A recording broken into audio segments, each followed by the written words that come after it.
Okay, so we will make another method class using extrude gyapon, but ato siyang ipabarugon daan, no, this profile, no, using still align, no. So we will erase, and then for viewport center, we will just use single, no. In case you have a small screen, then it's better you just use one viewport lang, no, dili mo huot. Okay, so here, no, this one, no, higda ni siya class, no. So ato siya parugon, no, L, no. Maghimo tag line, you make a line, click here, then click upward, no. Again, no, L, enter, pick that point, and then click upward.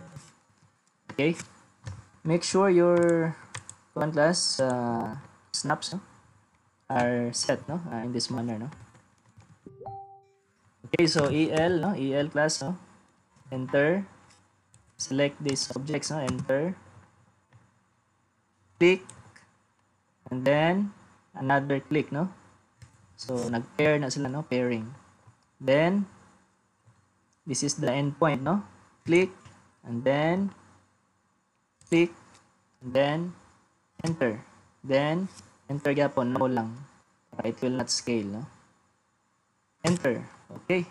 So basically, if we compare kani siya class, gahigda, no, on the ground plane, horizontal plane, kani siya is naka-upward kani siya, no, along the Z, no, Z axis, no? So we can do the reg na, no, reg, enter, select the objects, no? Just these objects kasi while labot na siya, then enter. Okay, so basically we know that it's one entity kay ni white color man siya. Okay, that's one entity. So kung dili siya mo reg class, it's either ang imong mga connections diha may mga gaps, no, or wala mag-abot, no. So check lang yun. Okay, so basically ext, no, enter, then select, enter, then dito na, no, parameters. Okay, so higda na siya daan. Click this one and then shaded, or you can have the shaded with edges, no? Okay.